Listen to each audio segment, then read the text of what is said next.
അസ്സലാമു അലൈക്കും വറഹ്മത്തുള്ളാഹി വബറകാതുഹു. ദന്താശുപത്രികളും ദന്ത ഡോക്ടർമാരും ഒക്കെ കൂടുതലുള്ള ഒരു കാലഘട്ടത്തിലാണ് നമ്മൾ ജീവിച്ചു കൊണ്ടിരിക്കുന്നത്. കാരണം അവർ വർദ്ധിച്ചു കൊണ്ടിരിക്കുകയാണ്. ഇഷ്ടംപോലെ ഇരകളുണ്ട് എന്നതാണ് അതിന് കാരണം അധികം ആളുകളും വായു സംബന്ധമായി പല്ല് സംബന്ധമായി അസുഖബാധിതരാണ്.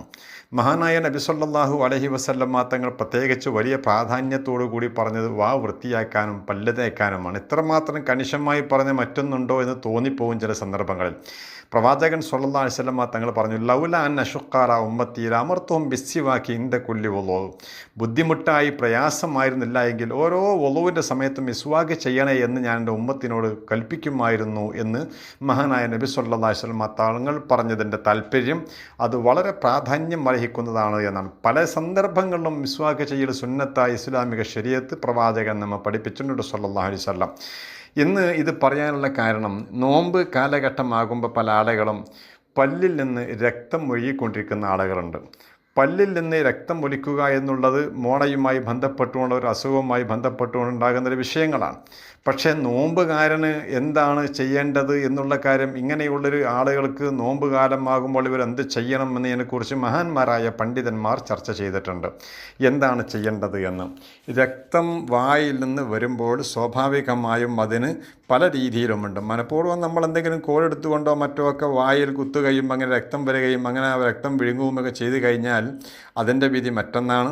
രോഗിയായി എപ്പോഴും വായിൽ നിന്ന് രക്തം ഒഴുകിക്കൊണ്ടിരിക്കുന്ന ആളാണെങ്കിൽ അതിൻ്റെ നിയമം മറ്റൊന്നാണ്. മഹാന്മാരിങ്ങനെ പറയുന്നുണ്ട്, നോമ്പ് മുറിയും ബീനഹവിദമിലുസത്തി, ആ മോണയിൽ നിന്ന് രക്തം ഒഴുകുന്നത് കൊണ്ട്, രക്തം പോലത്തത് കൊണ്ട് നോമ്പ് മുറിയുന്നതാണ്.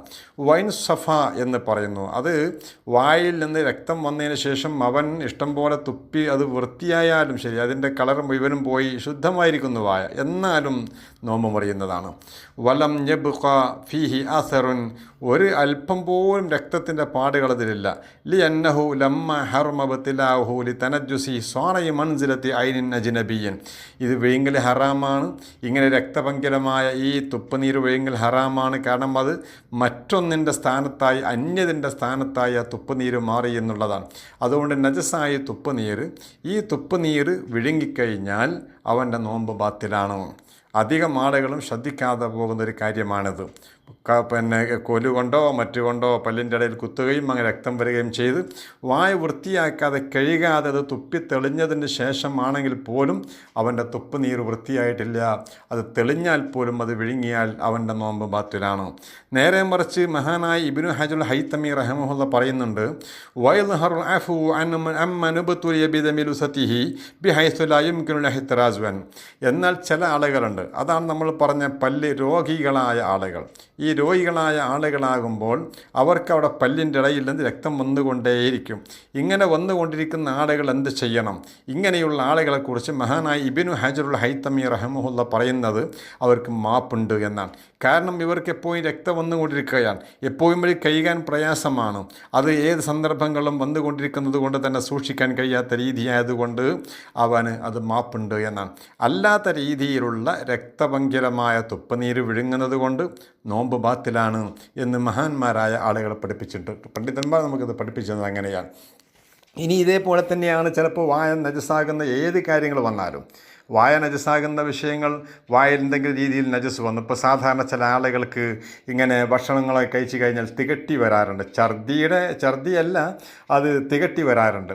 ഈ തികട്ടി വരുമ്പോൾ അത് വായിലേക്ക് അതിൻ്റെ ഭക്ഷണ അവശിഷ്ടങ്ങൾ ഉള്ളിൽ നിന്ന് ആമാശയിൽ നിന്ന് പുറത്ത് വരികയാണ്. ഛർദി പോലെ പുറത്തേക്ക് വരുന്നില്ലെങ്കിലും വായിലേക്ക് അത് വരുന്നു എന്നുള്ളതാണ് ഈ തികട്ടലിൻ്റെ പരിണിത ഫലം. അങ്ങനെയാണ് വരുന്നത്. അങ്ങനെ വന്നാൽ അവൻ്റെ വായിലുള്ളത് തുപ്പിക്കളയണം. അതിന് ശേഷം അവൻ്റെ വായ വൃത്തിയാക്കൽ നിർബന്ധമാണ്. അല്ലാത്ത രീതിയിൽ ആ തുപ്പുനീര് അവൻ വിഴുങ്ങിക്കളഞ്ഞാൽ അവൻ്റെ നോമ്പ് ബാത്തിലാണ്. കാരണം രക്തം പോലെ തന്നെ നജസാണ് ഛർദി എന്ന് പറഞ്ഞാൽ ആമാശയത്തിൽ നിന്ന് എന്ത് പുറത്ത് വന്നാലും അത് നജസാണ്. ആ നജസായതുകൊണ്ട് തന്നെ വായ മലീമസമാവുകയാണ്. മലീമസമായ വായ ഇനി വൃത്തിയാക്കൽ വെള്ളം കൊണ്ട്, ശുദ്ധമായ വെള്ളം കൊണ്ടായിരിക്കണം.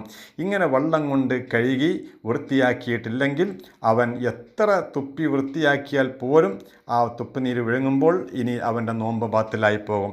ഈ കാര്യം വളരെയേറെ ശ്രദ്ധിക്കേണ്ട സന്ദർഭമാണിത്. ഈ വായിൽ രക്തം വരുന്ന ആളുകളാണെങ്കിലും അതുപോലെ ഈ തികട്ടി വരുന്ന അസുഖമുള്ള ആളുകളാണെങ്കിലും ഒക്കെ അവർ ഈ കാര്യം വളരെ ശ്രദ്ധിക്കണം. കാരണം നോമ്പ് നഷ്ടപ്പെട്ടു പോകുന്ന കാര്യമാണ്.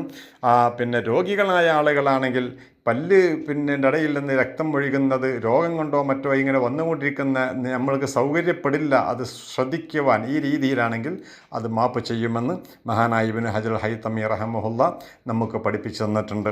സർവശക്തനായ അല്ലാഹു സുബ്ഹാനഹു വ തആല ദീന് പഠിക്കാൻ നമുക്ക് തൗഫീഖ് നൽകട്ടെ. വാഖിറു ദഅവാന അൽഹംദുലില്ലാഹി. അസ്സലാമു അലൈക്കും വറഹ്മത്തുള്ളാഹി തആല വബറകാതുഹു.